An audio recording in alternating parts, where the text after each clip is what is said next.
Let's break the camera. You broke the camera. What are you talking about?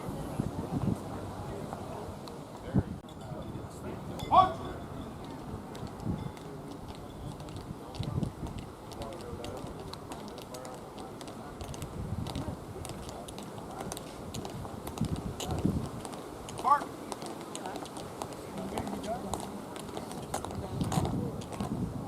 Mark.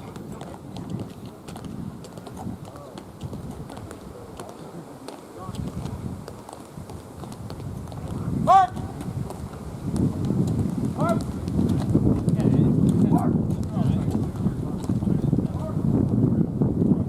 On the left wall of the drums! Press!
Stay up there? Yep.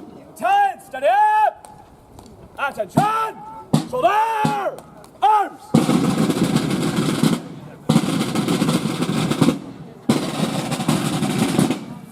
Battalion will form line to the front by moving to the left by sections!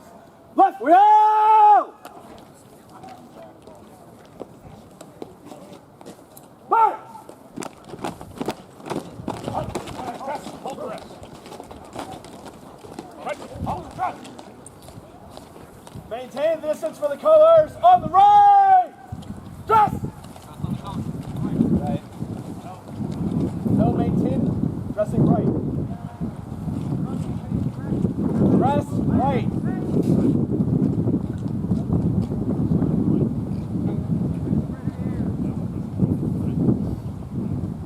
Cut! Order! Up! 1, 3, 2, 4, 3. 1, 3, 2, 4, 3. Heads! Balance!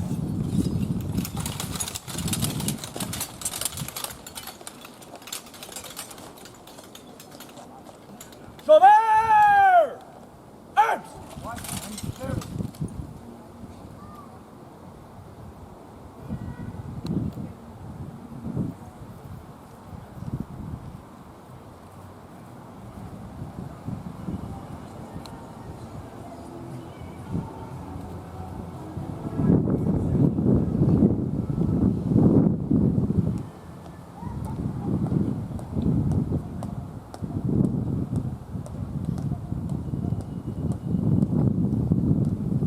Battalion! Order! Out! 3, 4. 2, 3, 4. Shoulder! Out! 1, 2. March on the colors! 5, 6. Ready. To the colors! Freeze! Out!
2, 3, 4. 2, 3, 4.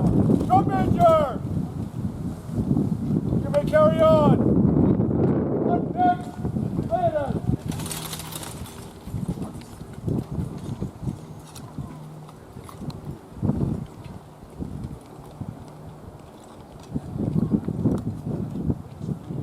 Shoulder! Up! 1, 2. Battalion will move off to the right. An open column of sections. By sections. On your left.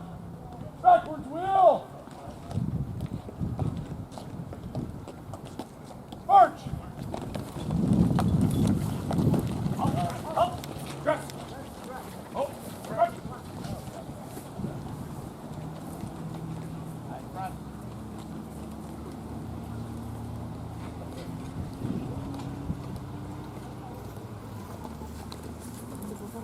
Battalion will advance! March!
On July 3rd of 1814 with barely a shot fired, and had marched north where they had fought the battles of Chippewa and Lundy's Lane on July 5th and 25th respectively. These two battles were extremely bloody battles with heavy casualties on both sides, and with the losses the American Army suffered, they fell back towards Fort Erie. Their commander, General Brown, had actually prepared Fort Erie as a potential fallback location, telling his engineers under Eleazar Wood to begin to extend the fort, building earthen defenses that would eventually stretch almost a full kilometer along the lake, ending up at about Snake Hill. For any locals, that's about where Albert Street and Lakeshore meet up today. So this huge fortified camp was occupied by the Americans, and the British quickly pursued. And beginning in early August, they constructed siege lines about 1,000 yards north of here, just shy of a kilometer, and began to bombard the fort.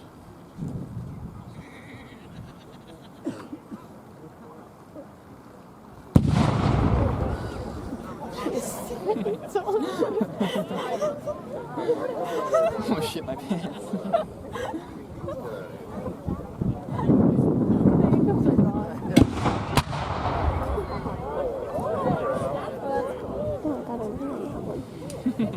Now, the artillery was considered the king of the battlefield 200 plus years ago, and artillery was fantastic for smashing down fortifications.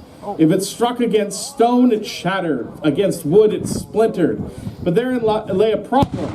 As the British began to bombard, most of the American defenses that had been thrown up were earthen defenses. And against earthen defenses, cannonballs tend to land with a deep thud and not really damage it too much. In fact, an energetic fellow could pry the cannonball out and reuse it back at the enemy.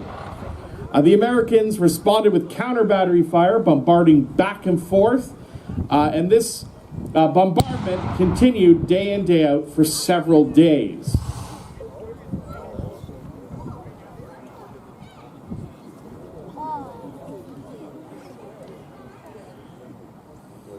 Now, one of the most dangerous positions in the army in this time period was you would need to have a way to observe if the enemy was advancing. And the best way to do so was what was called pickets. So if you look out in the field, you can see some of the American pickets arranged. They're human tripwire.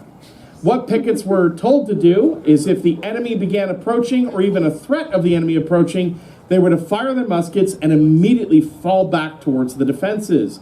The shooting would alert the men inside that an attack was incoming, and they could quickly get to their defensive positions and to their guns to repel the enemy attacker.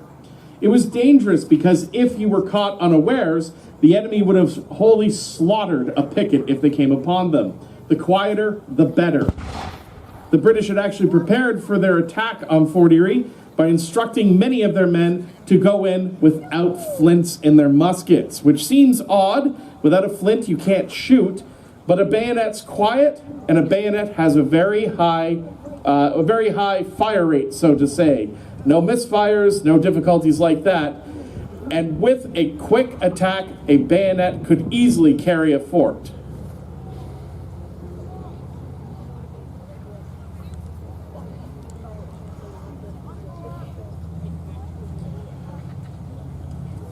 Now, as I said, the British bombardment lasted several days, and the reason it ended when it did is because a chance British shot had sailed over inside the American fortifications, and a spectacular explosion was sighted coming from the American lines, and the British reported hearing screams coming from the American fortifications. They believed that they had hit a magazine, and it caused grievous injury to the Americans inside. So they prepared their forces for an assault that night into the morning. Unfortunately for the British, while they had hit a magazine, they had caused no casualties to the Americans. The screams that they had thought they had heard was actually the cheer of Americans who were doing so at the fact that none of them had been killed or hurt by the explosion.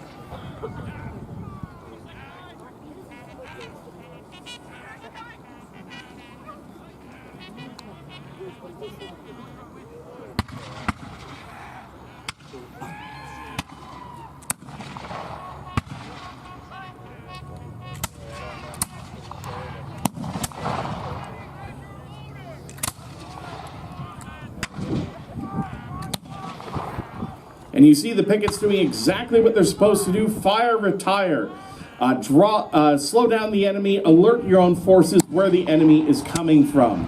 They're not meant to stop an attack, they're just meant to warn.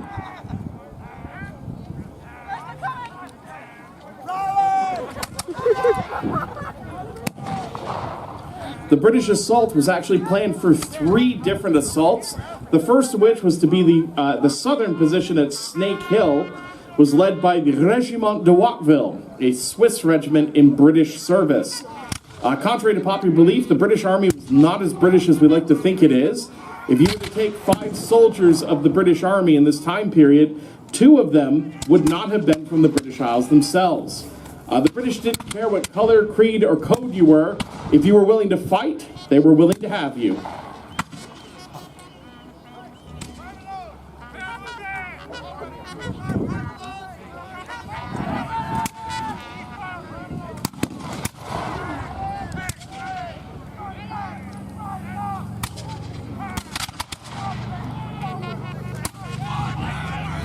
So we can see the British advancing in light infantry style. Light infantry or skirmish style was meant to spread out your forces, again, to pick at the enemy. It wasn't meant to overwhelm. These light troops were meant to weaken, kind of spot where the enemy weak points might be, and so your main body can come up and overwhelm. They also act in their own way like a tripwire, preventing the enemy from launching counterattacks.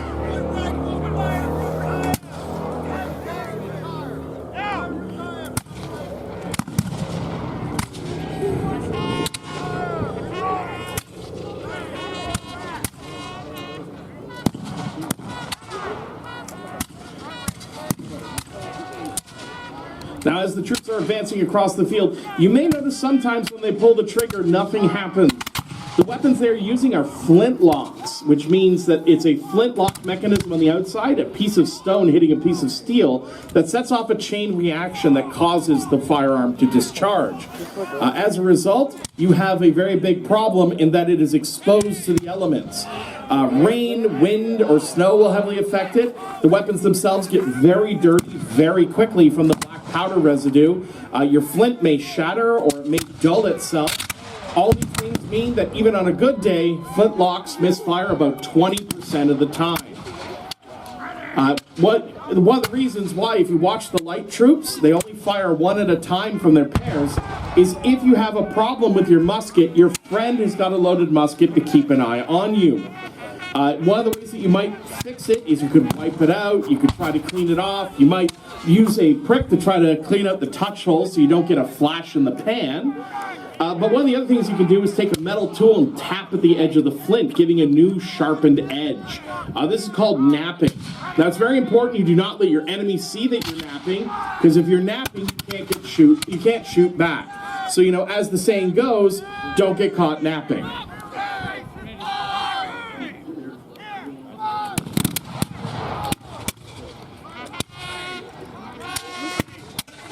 And with that volley from the American forces, one of the questions we get is, why did they fire in those mass volleys? And I mentioned about the misfire rates, but another problem is most of the weapons of this time period did not have rifling like a modern weapon would. There were some rifles at the time period, but rifles were extremely expensive. And as a result, it was just too expensive to give your entire army rifles. Your men would then go into battle with these smoothbores, which means past 60 yards, good luck hitting what you're aiming at. Many battles could be fought at as far away as 200 yards, where your margin of error could be as much as 18 feet in any direction. So how on earth do you get a weapon to be effective when it doesn't work 20% of the time and it's horribly inaccurate? Mass firepower. The wall of lead will do the aiming for you, and enough muskets will go off that you're going to hit something. This then produces another problem, which you can kind of see out on the field, and that is smoke. Smoke on battlefields can often become so choked, this fog of war that they speak of in the history books, that usually the first you can see your opponents is about the distance the two sides are facing each other now, about 30 paces. At Lundy's Lane, they were less than 15 feet away and could not see one another because of the thickness of the smoke. So many people want to know why the bright red in the British Army? That's why. If you step out of the smoke in bright red, it screams out as loud as you can, "Don't shoot, I'm on your side."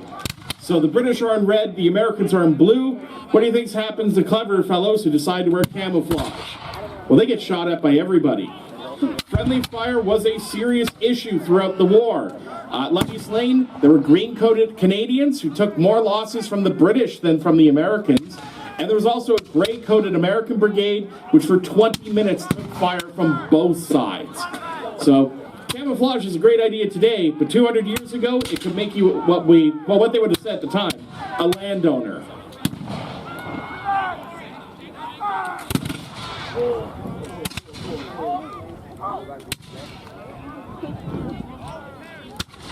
So So as I mentioned, there were 3 different assaults planned. The first assault in the south against Snake Hill, led by Regiment de Watteville. They've been ordered to remove the flints from their muskets and advance in with the bayonet. They advanced so close to the American picket that when the American picket withdrew, the picket commander actually got a bayonet wound to his rear end as he was being pulled up and over the defenses. But inside, they faced a horrific weapon, and that was canister shot. Snake Hill had been fortified with 6 cannon, and all of them began belching out double canister shot. Imagine, if you will, a burlap sack of tin can filled with musket balls. When you pull the trigger, you have essentially turned your cannon into a shotgun. This wave of lead would chew up anything in its path. Reports of the time period from men who had actually faced canister and survived said it sounded like locusts descending upon the pharaohs of Egypt. And when it struck men, it sounded like fabric being torn apart. The men were rendered, as one account put it, little distinguishable from butchered horse flesh. Charging against these 6 cannon, the Regiment de Watteville charged forward and threw up their ladders, and to their horror discovered that due to an error on the part of the siege engineers, the ladders were as much as 6 feet too short to get over the American defenses. They would charge 5 times, their last charge even wading into the river, where many of them were swept away by the current before they finally fell back. Casualties were heavy, and the first assault failed.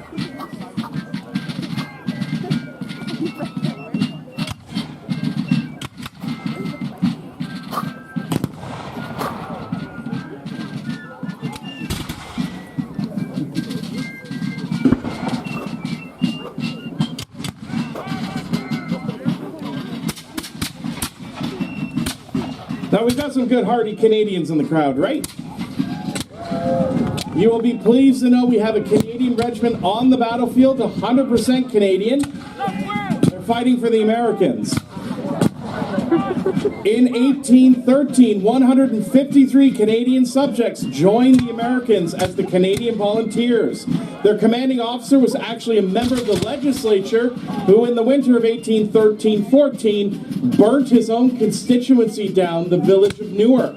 So if you think you got a problem with your MP, the good news is Wilcox, later on in the siege, would catch his end. He would be killed during a skirmish and receive the best end you could get as a Canadian traitor, and that's an unmarked grave in Buffalo.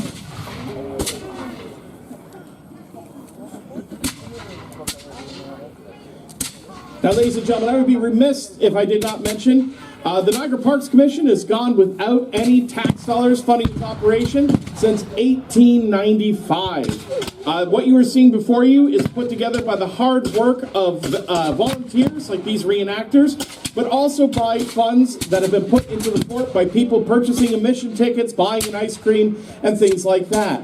If you would like to support the fort, you'll notice there's some lovely people walking around with buckets labeled "Support the Fort." So if you got any pocket change or even some bills you want to throw in there, feel free to do so. It's a great way to show your support towards this site and towards this event, which we really do enjoy putting on for all of you over the weekend. And just a reminder, if any of you put in a $20 bill, you get a firm handshake from yours truly. For $50, you'll get a hug, and for $100, I won't hug you.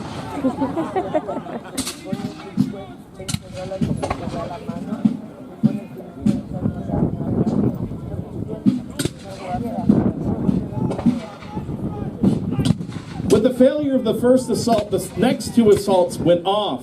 The second assault was led by the 103rd Regiment under Colonel Hercules Scott against Douglas's battery. Those are the earthworks between the fort and the river. And as they were pushing up, the Americans spotted them and opened fire with canister. The attack against Snake Hill having alerted the American garrison. In that first volley, one of the first men killed was their commander, Colonel Scott. The 103rd suffered horrific casualties in just a few minutes. At one point, a cry went up, "Cease fire, you're firing upon your own men." To which the Americans, recognizing that it was not an American accent, shouted back, "To hell with you," and resumed firing. The casualties, as I said, were horrific, and the 103rd broke and retreated back, leaving one last assault to push forward.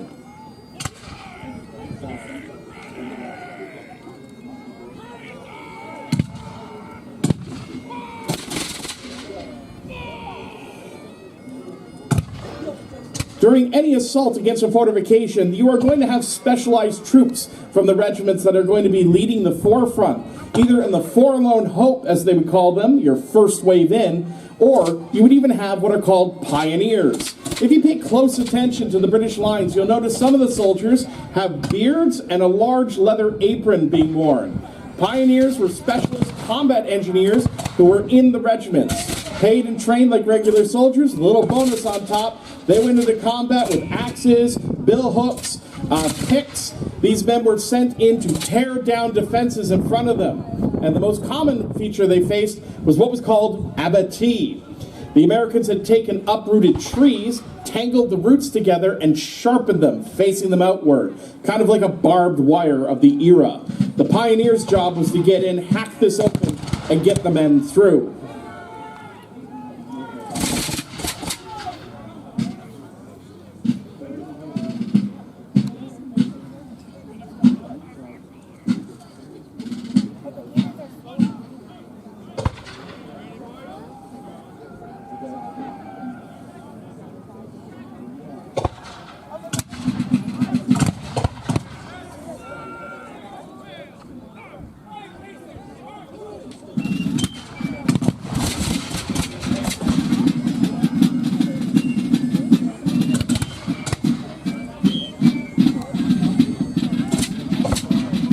Now you can see out there the officers shouting the orders up and down the ranks.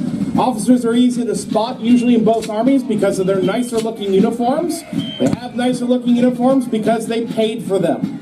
In both the British and the American Army, officers were expected to purchase their own uniforms, weapons, equipment, everything. It begs the question, why spend all this money so you can get shot at?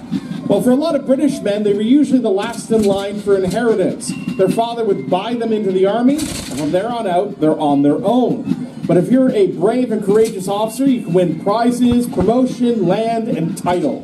Excellent example is a 17-year-old from Ireland who had two hobbies when he joined up, and that was getting drunk and playing the fiddle. When he finished his military career, he was a field marshal, a lord, a duke, a viscount, knighted by His Majesty the King, had titles from 8 different European countries, and a wealth that today would exceed £40 billion. Oh, and 5 mansions. Not bad for starting off as a drunkard and a fiddler. But I should mention, nobody knew him as that by that point. They knew him by his more popular title, and that was the Duke of Wellington. Now, in the American Army, it was a little bit different. You couldn't win land, title, and promotion the same way. You could work your way up, but how they usually parlayed it into money and into fortune and fame was through politics. You could run for office on your service in the military and on your abilities as an officer. Out of the War of 1812, you have 4 men who would become presidents. You have William Henry Harrison out at Tippecanoe and out at Moraviantown. You have Andrew Jackson in the South fighting at New Orleans. You have Zachary Taylor out on the frontier. And last but not least, Sam Houston. He did become president of Texas, so that counts.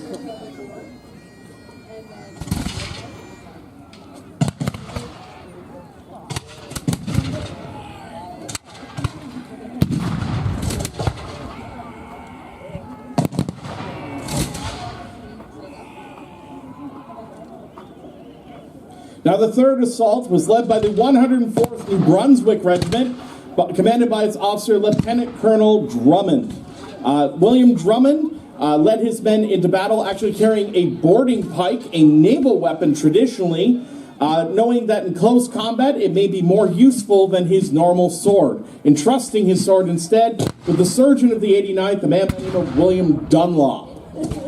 Leading the charge in, they had difficulty getting into their initial attack point, so he shifted under the cover of darkness and under the smoke towards the northeast demi-bastion, which is today where we fly the flag inside of the fort. His men under the cover were able to throw up their scaling ladders and charge up and over into the bastion, overwhelming the American defenders inside the gun position. As he leapt over, Drummond gave an order, "Give the damn Yankees no quarter." Under the rules of warfare, if somebody resisted your attempts to take a fortification, you had every right to kill every single defender once you got inside.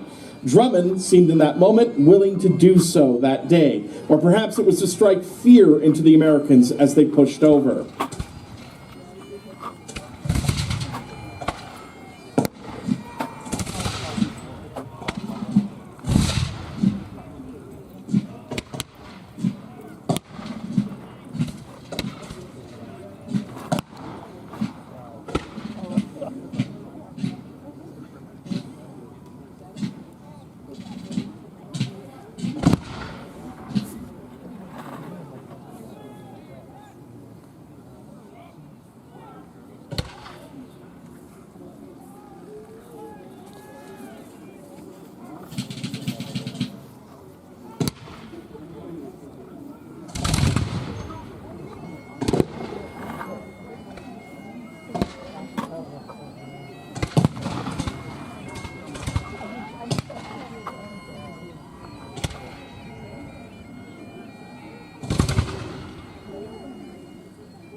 Go back and I'll go around.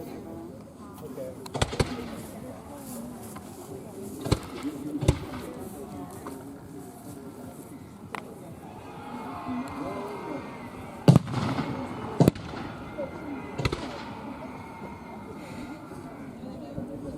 Now, as Drummond and his men went up and over the walls and captured the gun position in the bastion, the Americans fell back inside the fort, where they formed a line of defense, pouring musket fire down into the bastion.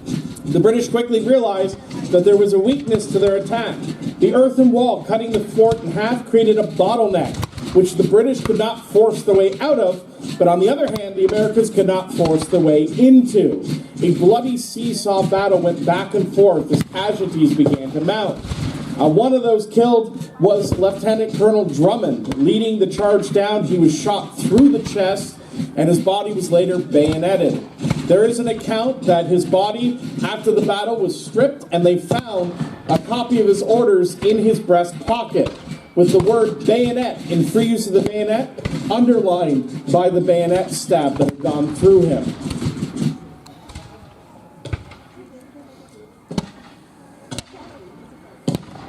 The heavy fighting inside, seesawing back and forth, soon caused casualties to build up outside of the bastion, with some accounts saying that at one point there were as deep as 3 to 4 men. One description said that they writhed as a mass as the wounded were pinned underneath the men above them and tried to crawl and break themselves free of it.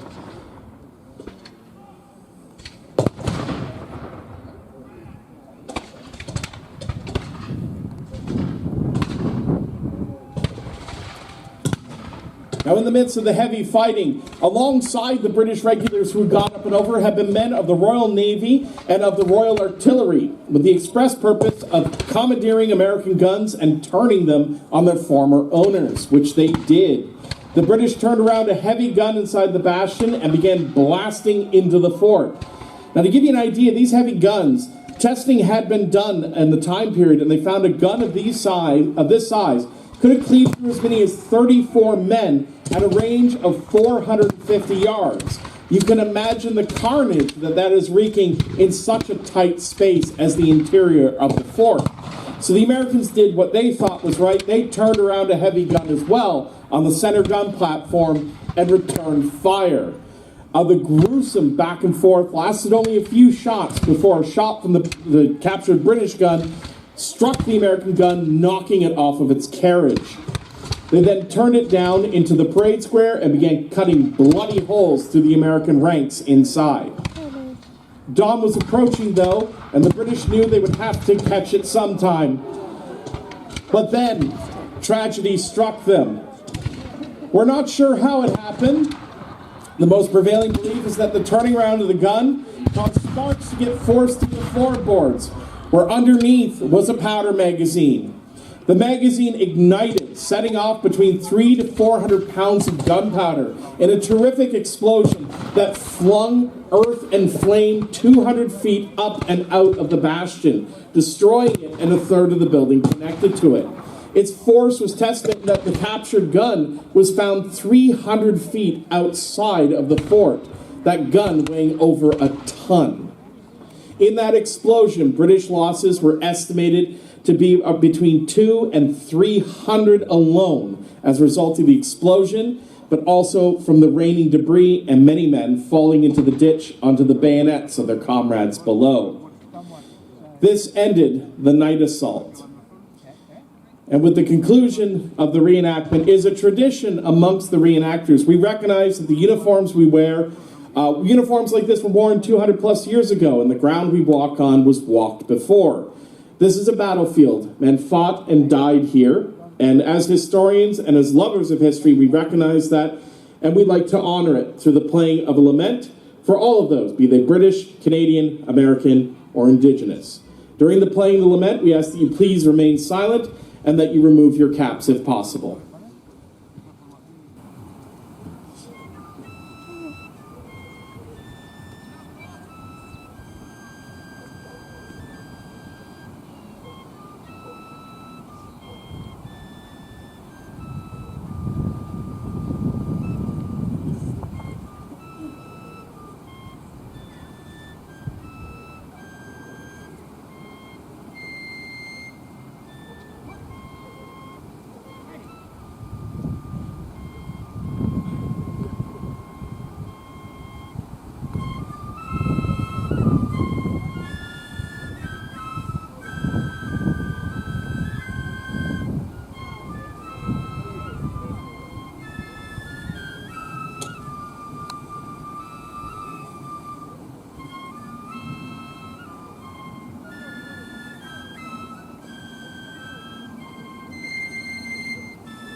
Ladies and gentlemen, round of applause for all of the reenactors who have come out here from near and far.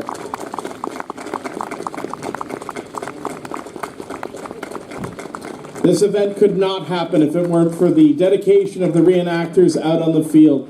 Now, if reenacting seems like something that might be interesting to you, there's a few ways you can find out how to join, and the simplest is to go and talk to the reenactors. Like anybody who's put a lot of work into a hobby, they do want to tell you about it, and if you don't believe me, do you know somebody who owns a boat? Yeah, they like to talk about it too. So, feel free to talk to the reenactors. They are very friendly people. They like to find people who also have that curiosity towards history, and they would do almost anything to help you get out there and be a part of this hobby that they love so much. Now, I do have to remind everybody as well, the evening is not over. We have our After the Battle tours that will be beginning in just a few moments. You can make your way up to the Welcome Center to purchase your admission tickets for that. It is by far one of the most popular things that we do here at the fort. You will see surgery being performed, officers bickering, soldiers firing over your heads, and officers trying to get their men in order against a possible counterattack. All through the dark, lantern lit. It is a fantastic experience if you can get the chance to see it. But the other thing as well, folks, I have to ask, if you can, please refrain from walking out onto the battlefield until we get an opportunity to clear the field. We do want to make sure that everything is safe. It is a heck of a lot of paperwork if you get yourself injured, but only 2 pages if you get yourself killed, so, you know, go for broke. Other than that, ladies and gentlemen, it has been my absolute pleasure to talk at you today. Have yourself a great day at Fort Erie, and have a wonderful one.